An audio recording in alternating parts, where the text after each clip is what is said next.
So there are a lot of abilities that children need to develop to be happy and successful in life, including to be kind and compassionate, honest and trustworthy, to stay curious and retain a sense of wonder. Some of the most important skills for happiness and success in school and in life include being able to stay focused and pay attention, creative problem solving, being able to think outside the box, reasoning, playing with ideas and facts in your mind, being able to delay gratification and stay the course to finish what you start, the self-control to not put your foot in your mouth, being able to resist temptations and not act impulsively, being able to take advantage of serendipity, and the flexibility to adjust to change demands or priorities. All of these things that I just mentioned are executive functions, every one of them. Children need healthy executive functions if they're going to thrive. And executive functions happen to be my specialty. There are three core executive functions. And the first one I'm going to talk about is inhibitory control. Inhibitory control involves resisting a strong inclination to do one thing and instead do what's most appropriate or needed. At the level of attention, inhibitory control involves focused attention, selective attention. So here's a little boy in class showing good focused attention, being able to work on what he's working on, even though there's a lot of distraction going on in the classroom. And focused attention allows you to be able to concentrate and stay focused. And obviously, you're going to need that if you're walking on a tightrope. For a little child, 3, 4 years of age, to walk on a line on the ground is as hard as it would be for us to walk on a balance beam or a tightrope. So that's a good exercise in just focusing attention for them. And we have them walk on the line in school, in part because kids no longer are doing a lot of the things that were just natural for us to do when we were growing up, right? So we didn't walk on a line in the classroom, but we walked on logs in the woods. You know, we did these things. And many cultures have people carry things on their head where they have to be able to maintain posture. And what they do in a Montessori classroom is after the kids are okay about walking on a line on the ground, they say, everybody get a bell, even the teacher. You can follow the most dysregulated child in the classroom. You're walking in single file along the line. The goal is that nobody should make a sound with their bell. Okay? That's actually a walking meditation exercise. But you don't tell them we're doing meditation. You tell them we're playing a game. And it's a good way to get them to calm down if you want them to go to bed at night or after they've had recess. It calms them right down. Oh, and I don't have the slide here, but we did things like this when we were growing up, when we had those races with the spoon and the egg or the water in the spoon. You know, you're not supposed to drop what's there. A good example of focus, where focused attention is really needed and really hard, is singing in a round. Okay, that's auditory attention, but it's the same idea. At the level of behavior, inhibitory control involves self-control. Self-control involves resisting temptations, not acting impulsively, thinking before you speak or act. And if you're a little kid, much of your life is about demands on inhibitory control, right? We say, wait your turn, raise your hand, don't grab another child's toy, don't pee in your pants. Their whole life is about don'ts. And at whatever age, we need self-control for lots of things. So one is if somebody hurts your feelings, our natural first reaction is to often want to hurt them back. But you don't want to get in the cycle of tit for tat. So you exercise self-control so you don't do that. You don't blurt out the first thing that comes to mind if it's not appropriate. So maybe there's an old friend who you're so looking forward to seeing. You haven't seen the person in years. You're really looking forward to seeing them. And your first reaction when you see this friend that you love is, my God, how much weight you gained. You know, you need to exercise self-control. Or not pressing send immediately on an email message, right?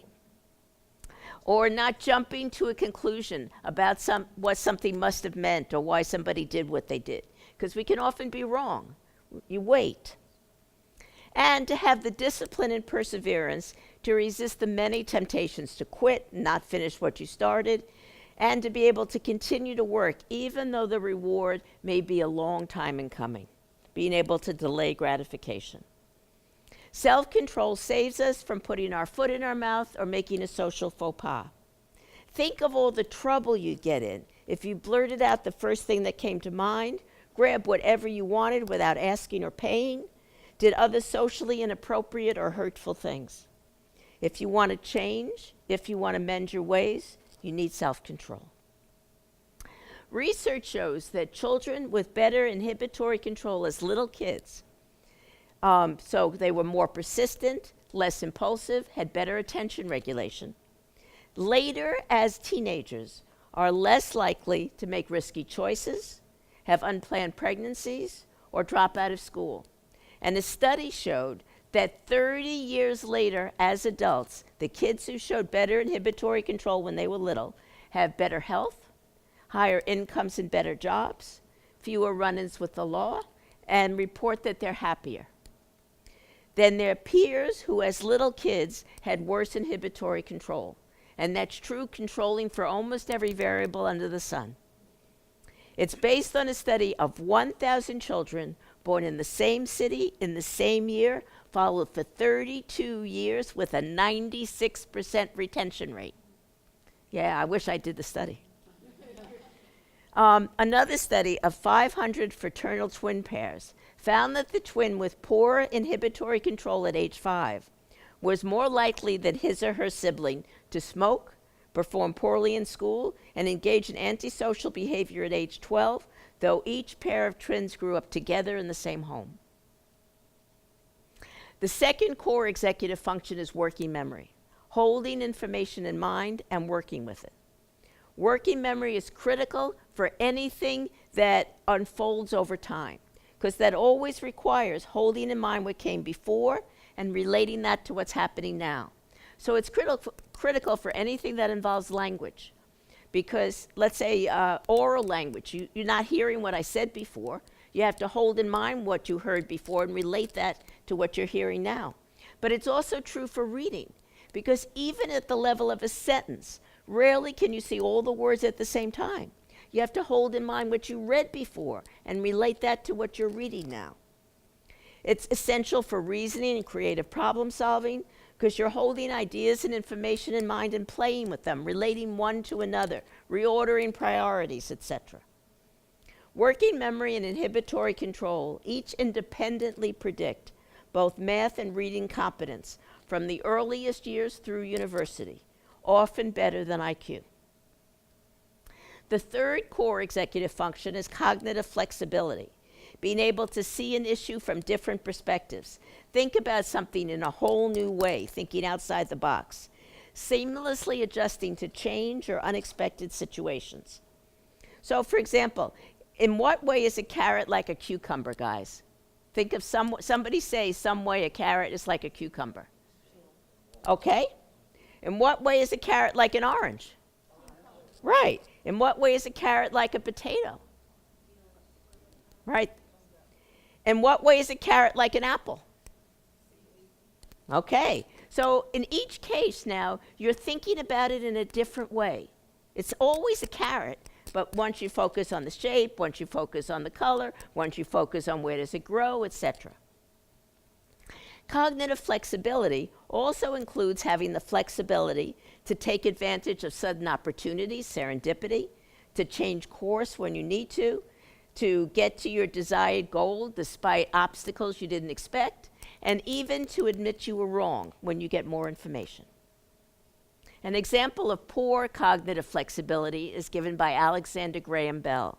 He said, when one door closes, another door opens. But we often look so long and so regretfully upon the closed door that we do not see the ones which open for us. If there's a problem we haven't been able to solve, can you think outside the box to conceive of the problem, frame the problem in a whole new way, to come up with a completely different way of attacking it? This morning I asked the teachers to think about, if we're not getting enough funding for education, how can you frame the problem in a different way? How can you come up at a completely different way of attacking it so that it works? Einstein said, if you always do what you always did, you'll always get what you always got. Okay, can you creatively see the same thing from different perspectives? For example, what unusual uses can you think of for a table? Right, you can write on a table, you can eat on a table. Now, what crazy, outside of the box, unusual things can you do with a table? A fort, yes. Somebody else. Dance on it, right? Absolutely. What else? Great. Excellent. Anybody else? Okay, here's a few of mine. You can hide under it. You can turn it on its side to keep a door closed. You can turn it upside down to play horseshoes. Use it as a percussion instrument, or cut it up for firewood. Okay, it's just thinking of it in different ways. The three core executive functions are inhibitory control, working memory, and cognitive flexibility. From those three cores, higher level executive functions are built: problem solving, reasoning, and planning. And problem solving and reasoning are what fluid intelligence is. Crystallized intelligence is being able to call up facts, like what's the capital of this country, what's the meaning of that word. Fluid intelligence is being able to reason, to problem solve. Executive functions are important for every aspect of life: success in school and in the workplace, making and keeping friends, marital harmony, avoiding things like unplanned pregnancy, substance abuse, or driving fatalities. In other words, self-control, creativity, reasoning, mental flexibility, discipline, and perseverance are really important. They're often more predictive than IQ. If we want children to do well in school and in life, we need to help them develop healthy executive functions. Happily, executive functions can be improved at any age, from early infancy through old age. And these are references, you'll get in the PDF, of reviews I've done of the literature on attempts to improve executive function. Regardless of the program to improve executive function, certain principles apply. And here are a few examples of the principles. Executive function training transfers, but the transfer is narrow. So, for example, computerized working memory training improves working memory, but it doesn't improve anything else, like self-control, creativity, or flexibility. Commercial computerized training programs are claiming widespread benefits, but beware, widespread transfer doesn't occur. On the rare occasions where it's been found, it hasn't been replicated. So you may have heard that Luminosity was sued because they claimed that we're improving lots of things, but they weren't. You just improve on what you work on. So people improve on the skills they practice, and that transfers to other contexts where those same skills are needed, but people only improve on what they practice. Improvement doesn't transfer to other things you haven't practiced. 2, whether executive function gains are seen depends on the amount of time spent practicing, working on the skills, pushing yourself to improve. And that's consistent with what Erickson found. He spent his whole career studying experts in different fields: dance, chess, all kinds of different fields. And he found the answer is always the same. What you need if you're going to be an expert at something is to spend, he says, 10,000 hours doing it. Practice, practice, practice. Setting aside a time to work on executive functions is less effective than working on executive functions as part and parcel of everything you do. When activities to improve executive functions are embedded in academic activities, it doesn't add yet another activity that teachers need to try to squeeze into their day. And then all day, every day, these skills are being trained and practiced. The time spent practicing them and being challenged is critical to whether they improve. Executive functions need to be continually challenged to see improvements, not just used and practiced, but challenged. Again, this isn't just true of executive function, it applies to all skills at all ages. Erickson found that you not only need hours and hours of practice, but it's practice where you keep pushing your comfort zone. You keep trying to get better. It's what Vygotsky called the zone of proximal development, where you keep pushing the limits of what you can do. If you only keep doing what's easy, you don't improve.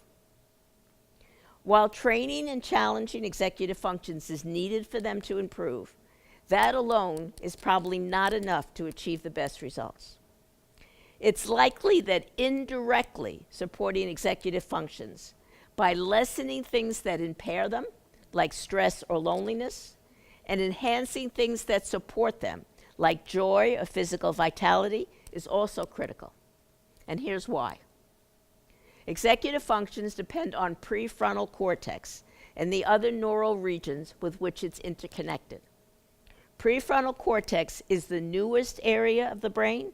It's newest over the course of evolution to develop, and over the lifespan, it's the last area of the brain to develop. Okay? And it's the most vulnerable area of the brain. That means if you're sad or stressed, lonely, or not physically fit, prefrontal cortex and executive functions are the first to suffer and suffer the most.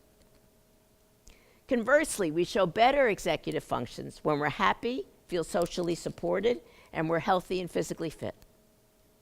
Our brains work better when we're not in a stressed emotional state, and that's particularly true for prefrontal cortex and executive functions. Stress impairs executive functions and will cause anyone to look as if he or she has an executive function impairment like ADHD, when that's not the case. You're simply stressed. You may have noticed that when you're stressed, you can't think as clearly or exercise as good self-control. When I'm stressed, I reach for the chocolate. So some kids in your class who look like they have ADHD, who test like they have ADHD, may not have ADHD at all. They may simply have stress at home that you don't realize enough. Teachers, psychologists, and physicians should routinely consider the possibility that a child who's misbehaving, a child or adult who's overeating, or an adult who's smoking, drinking too much, or using illicit drugs may not have too weak inhibitory control or insufficient willpower, but instead might be doing this in response to severe stress or an attempt to escape the psychic pain or despair from severe early life stress or trauma. A child might be acting in the most awful manner because he or she's been terribly hurt and is afraid of being hurt again. So the child's going to push you away before you have a chance to push him away. Or he's going to test you to see if you're really somebody he can feel safe with. If we see the misbehavior is coming from hurt, we can react completely differently. Here are some of the neurobiological reasons for why prefrontal cortex and executive functions are so affected even by mild stress. Mild stress dramatically increases the level of the neurotransmitter dopamine only in prefrontal cortex. Now, prefrontal cortex needs dopamine in order to work, but it's like your car engine needs gasoline. A little bit, a moderate amount of gasoline is great, but if you flood your car engine with gasoline, now it can't work properly. And if you flood prefrontal cortex with dopamine, now it can't work properly. All these other regions of the brain also use dopamine, but none of them are getting flooded by mild stress, only prefrontal cortex. Also, when you're stressed, your body releases cortisol. In humans, and in fact in primates in general, prefrontal cortex has more receptors for cortisol than any other region of the brain. So it's going to be more affected by cortisol than any other region of the brain. And a few weeks of stress in preparation for a major exam disrupts communication between prefrontal cortex and other regions of the brain. It affects the functional connectivity between prefrontal cortex and other brain regions. It comes back when the stress is over, but during the time that you're stressed, it's not speaking properly to other regions of the brain. If you're stressed, you can't be the parent or teacher you want to be. If you're stressed, your children will pick up on it. It will cause them to feel stressed. And if they're stressed, their executive functions will suffer, and therefore their school performance will suffer. So, I can guarantee 100% that worrying about whether you're a good enough parent will not improve your parenting at all. It will only make it worse. So relax. Imperfect is not the same as worthless. You say, well, I know that. But how many times do you forget that when you've made a mistake and you really get down on yourself? Don't be so hard on yourself when you make a mistake. Everybody makes mistakes and everybody's imperfect. Being imperfect is not a problem. Worrying about being imperfect, fretting over it, putting yourself down because of it, now that's a problem. Many children are so terrified of making a mistake, they're afraid to try anything new. Children can't relax if they feel a lot of pressure to succeed and not mess up, feeling it would be terrible if they made a mistake. We need to let children know it's okay to make mistakes. Everybody makes mistakes, even us. Children need to feel safe to push the limits of what they know, to venture into the unknown, to take the risk of making a mistake or being wrong. They can't relax if they're worried you might embarrass them. They can't relax if they feel a lot of pressure to always succeed and not mess up. Another major source of stress for many children is feeling that they're not smart enough. Wait a minute, let me come back to this. The point about being afraid to make a mistake or take a risk. The only way to avoid being wrong, to be sure you're not going to mess up and make a mistake, is to stay with what you already know, right? Because if you go beyond what you know, by definition, you don't know. So you got a 50-50 chance of being right or wrong. If you want to take the sure path, that you don't mess up and you don't make a mistake, you don't go beyond what you know. If you want to go beyond what you know, you have to risk being wrong. If you're afraid to risk that, you're not going to go past what you know. And I tell my students in my lab at the university to rejoice when their hypothesis isn't confirmed. They all get disappointed. They spend all this time doing an experiment, maybe 2 years of their life doing an experiment, and then their hypothesis is not confirmed by the experiment. And they feel terrible. And I tell them, now is your opportunity to learn something you didn't know. If your hypothesis is confirmed, all you learn is that you were right. If it's not confirmed, now you're going to learn something you never knew before. All the big advances I made in my work came when my hypothesis wasn't confirmed, when I didn't know what the devil was going on. Okay. Another major source of stress for many children is feeling that they're not smart enough. They can't learn and they'll never succeed. Children need to believe in themselves. I love this book, The Little Engine That Could. It's important to communicate loud and clear the faith and expectation that each child will succeed, will find his way. And by that, I don't mean that each child has to get an A, okay? Toddlers fall as they're learning to walk. I've never known a toddler who's so fantastic at walking that the first time they get up, they walk perfectly and they never fall. A toddler might fall 4 or 5 times in a day trying to walk, right? On that day, it would never occur to us to say to the toddler, you get a D in walking today. We would never say that. What do we say? We say, don't worry, I'm sure you're going to be able to do this, right? That's what we all say. How different is that from what they get when they go in school? In school, they get a D today. Instead of, there's no question you're going to be able to do this. And we together are going to figure out a way to make that happen. Our expectations for how a child will perform have a huge effect on how a child does perform. If we expect a child to succeed, the child often will. But unfortunately, if we expect a child to fail, the child often will. A famous study called Pygmalion in the Classroom showed that. Goethe said, treat people as if they were what they ought to be, and you help them become what they're capable of being. Research shows that we learn more, get more done, and are more creative when we're happy. People show more creativity when they're happy. The most heavily researched predictor of creativity in social psychology is mood. The most robust finding is that a happy mood leads to greater creativity. It's not that sadder people are less creative than happier ones, but that within an individual in general, and there are always exceptions, but within an individual in general, we tend to be more creative when we're happy than when we're miserable. We have worse selective attention when we're sad. We have better selective attention when we're happy. Our brains work better when we're not feeling lonely or socially isolated. And that's particularly true of prefrontal cortex and executive functions. We need to feel we're part of something larger than ourselves, a group or an ensemble working toward a common goal. We need to feel there are people who care about us, believe in us, and will be there for us. People who feel lonely or anticipate being lonely show worse executive functions than other people who feel or anticipate feeling socially supported. For an example, a group of researchers gave subjects a survey when they came in the lab. The survey included questions like, do you feel socially supported? Do you feel lonely? And they found that prefrontal cortex functioned less efficiently in people who had reported that they feel lonely or isolated.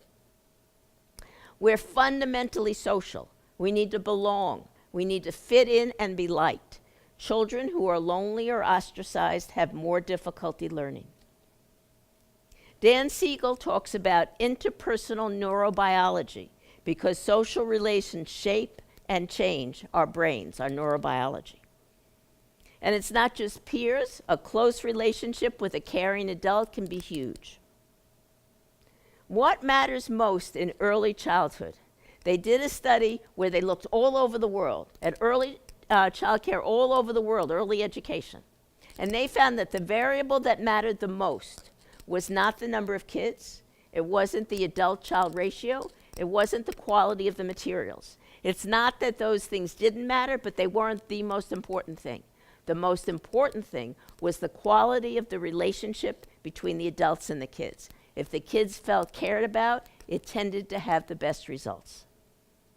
Relationship trumps instructional styles, subject matter knowledge, adult-child ratio, having the best equipment, hands down. The same is true for psychotherapists and doctors. Across all types of psychotherapy, nothing predicts a good outcome as reliably as the patient's experience of the therapist as being warm, caring, and genuine, and thus the patient's experience of being seen, understood, and helped. Whether you're a teacher, a parent, a doctor, or a therapist, your humanity is more important than your knowledge or skill or doing the textbook perfect thing. Your caring, your openness to truly listen, being there for your child when he or she needs you is what's most important. We're not just intellects with emotions and social needs, we also have bodies. And the brain doesn't recognize the same sharp division between cognitive and motor function that we impose in our thinking. The same or substantially overlapping brain systems subserve both cognitive and motor function. For example, there's an area of the brain called the pre-SMA, and that's important for sequential tasks.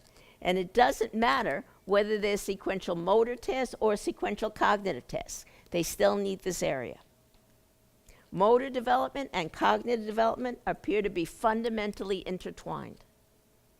The different parts of the human being are fundamentally interrelated. Each part, cognitive, spiritual, social, emotional, and physical, is affected by and affects the other parts. The best and most efficient way to foster any one of them is probably to foster all of them.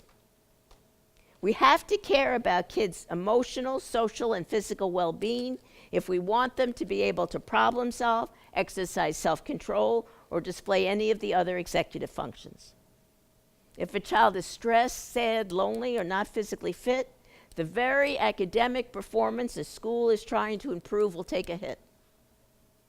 Returning to my prediction, activities that will most successfully improve executive functions will not only work on directly improving executive functions by training and challenging them, which is critical, but also will indirectly support them by lessening things that impair them and enhancing things that support them.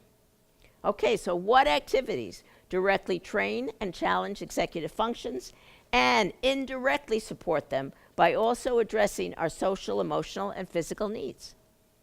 Traditional activities that have been around for millennia. For tens of thousands of years, across all cultures, storytelling, dance, art, music, and play have been part of the human condition. People in all cultures made music, sang, danced, did sports, and played games. There are good reasons why those activities have lasted so long and arose everywhere. They challenge our intellects, they challenge our executive functions, they make us happy and proud, they address our social needs and help our bodies develop. And I think at this point, yes, I have a video where I'm going to show you 3 programs. The first you'll see is Youth Circus. The second is El Sistema Music. And the third is National Dance Institute Dance, to just give you an example of how these activities touch all these notes.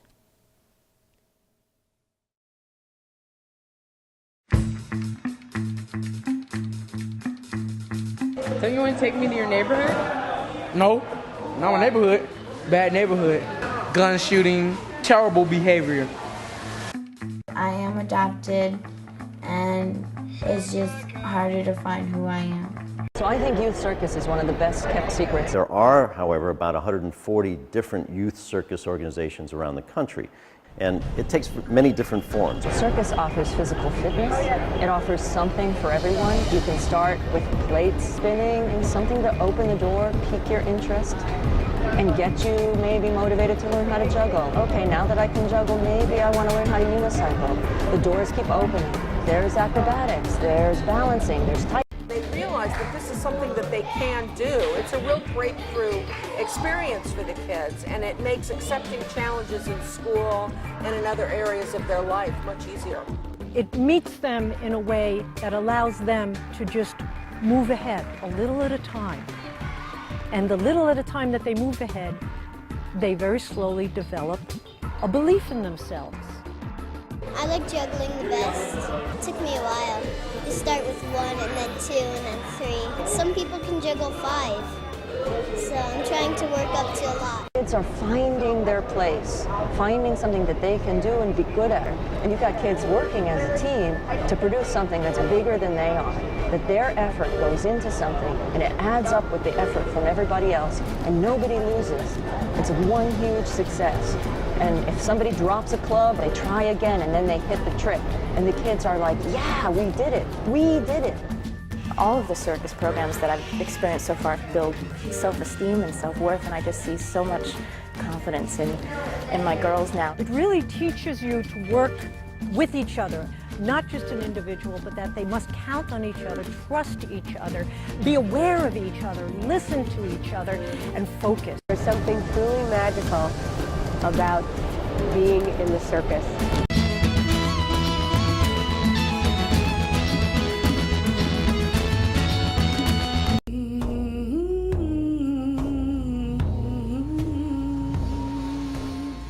Asking the kids what they wanted to be in the future. The most common responses were what they saw around them. So, water truck driver, sewage truck driver. Most of the girls said a cashier. I saw all the lack of possibilities for youth. So I moved here October 31st, 2005 with my suitcases and my juggling pin. We did for a month and a half, going out on the land, hunting, fishing, and at the same time presenting shows in Igloo Lake and giving workshops.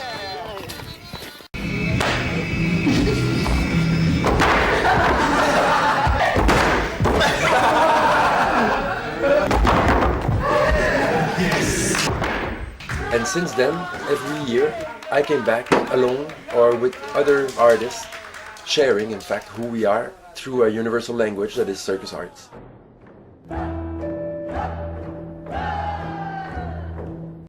I never thought in 4 years we would go to Timbuktu or Greece and come back, you know. I thought that would take a long time, and we did.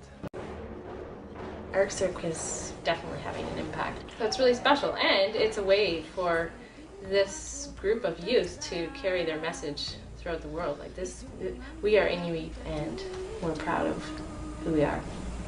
I didn't think about clowning, but the attitude that can make people laugh, it really changed my life.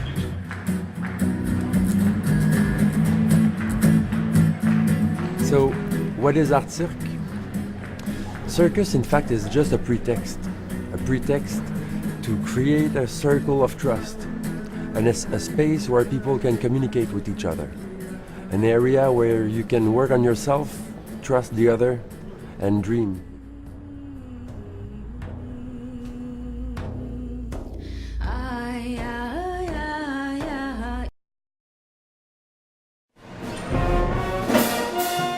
Nosotros, a pesar que vivimos en un barrio humilde, que hay inseguridad, nosotros a pesar no han dado educación. Hay muchas personas que dicen, él vive en un barrio y no le han dado educación.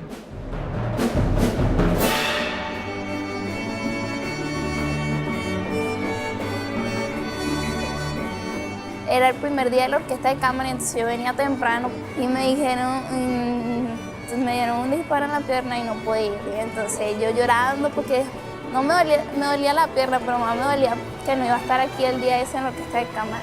Y se le olvida, cuando uno llega aquí se le olvida todo.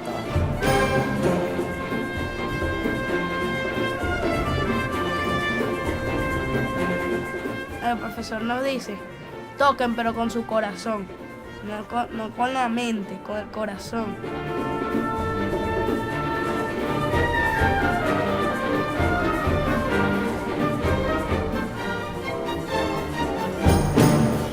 En Venezuela, nosotros estamos en este momento trabajando para un universo de beneficiarios que se calcula en 265.000 jóvenes y niños.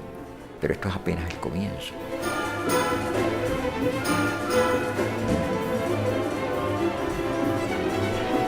Nosotros estamos aprendiendo a tocar trompeta como para sacar nuestra familia adelante.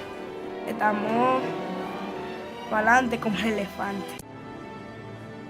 Last year at the proms, here in the Royal Albert Hall, something amazing happened.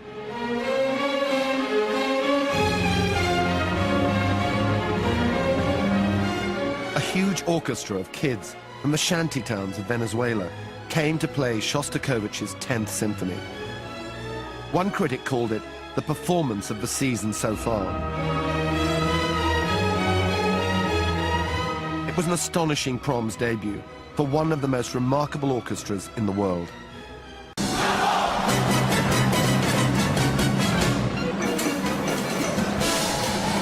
The second half of the concert went off like a rocket. The Prommers had never seen anything like it.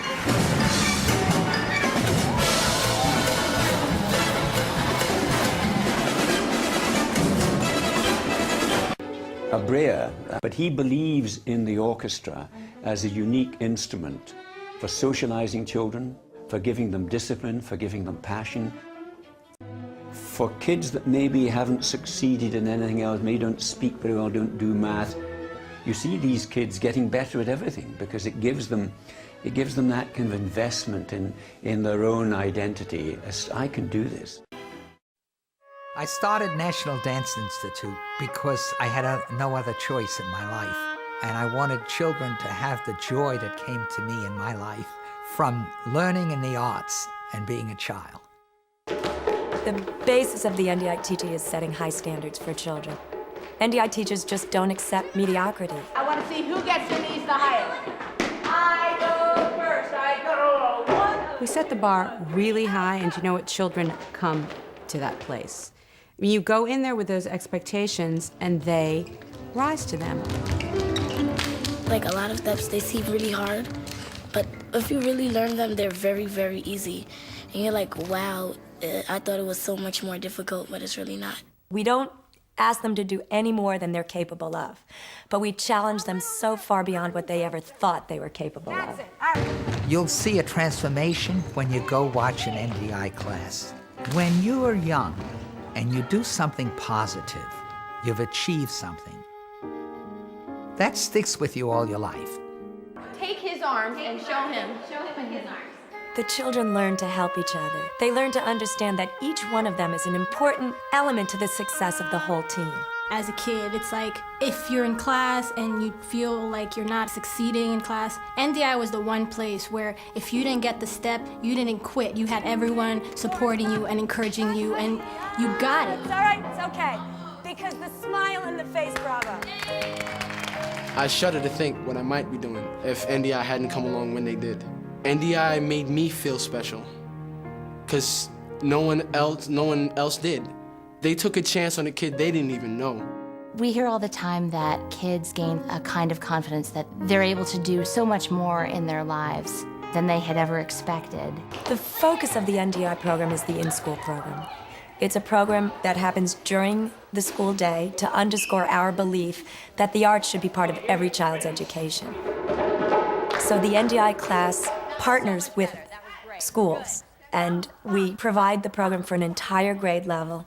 It's not an audition program. Every child participates, and if they commit, they are guaranteed success. It's not an easy program. The movement itself is very challenging, and they're constantly changing directions, changing counts. People are doing things at different times. That's a big concept for kids at this age. It's a lot easier to focus because when you learn to focus on something that's fun, sometimes, if you want to, you can learn to focus on something that's not so fun. NDI is like that one little spark you come across one time and never find again. If you want it, you need to grab hold and hold on tight, because NDI will take you places. Okay. So as you could see, the programs hit all the notes I was talking about. They hit the emotions, they give joy and even passion to the kids. They challenge the kids cognitively and require that they have discipline and work hard and hold them to high standards and give them a lot of self-confidence and pride. They feel like they're part of a group, they're part of something bigger than themselves, and everybody's working together to make something bigger than they are. They're close mentoring relationships. There's no competition, there are no losers, and all of them require that you use your body. Even in an orchestra, you're using your body a lot. Many studies have looked at improving executive functions by things like computerized cognitive training. The results have generally been disappointing, with relatively narrow benefits. Why is that? I propose it's because training a particular skill in isolation produces fairly rote learning of that specific task strategy and response patterns. What's needed is to engage kids in activities they can be passionate about, where improving executive functions is needed for what they want to do, where mentors and experiences in that activity inspire and instill pride and self-confidence. Similarly, although those who are more aerobically fit tend to have better executive functions, aerobic interventions rarely produce better executive functions than the control group. I propose that it's not about improving aerobic capacity per se, or improving a particular motor skill. It's about touching the hearts and minds of the young people, as only a commitment to a holistic, coherent activity can do, whether it's soccer or taekwondo or band or circus or theater or whatever. It doesn't have to be any of the activities in the movie. Almost any activity can be the way in, can be the means for disciplining the mind and enhancing resilience. Many activities not yet studied might well improve executive functions. It all depends on the spirit in which an activity is presented, the way you do it, and the amount of time spent doing it, pushing yourself to get better. The most important element is probably that the child really want to do it, so he or she will spend a lot of time at it. It's the discipline, the practice that produces the benefits. You can have the best program for improving executive functions, and the child doesn't like it and doesn't do it, and it doesn't do anything. Key is that the kids do something they can put their heart and soul into. The activity could be almost anything. It could be caring for an animal. I don't know if you have 4-H here, but that's a wonderful activity. It could be a service activity like Free the Children, where you're working to make the world better in some way. It could be a martial art. It could be doing something outside, almost anything outside, including gardening. Focusing exclusively on training cognition, as mainstream education tends to do, may not be the best or most efficient way to improve cognition. Addressing children's social, emotional, spiritual, and physical needs may be key to whether they do well in school and in life. If a child is emotionally, socially, and physically nourished, the child is more likely to show the full cognitive ability of which he or she is capable and do better in school. On the other hand, if children are stressed, sad, lonely, or not physically fit, Those unmet needs will work against achieving our academic goals for the children. While it may seem logical that if you want to improve academic outcomes, you should concentrate on academic instruction alone, not everything that seems logical is correct. Counterintuitively, the most efficient and effective strategy for advancing academic achievement is probably not to focus only on academics. Nurturing the whole child may be critical for achieving the outcomes we all want for our children. And I wanted to thank my lab for all their hard work and you for your attention. Thank you very much.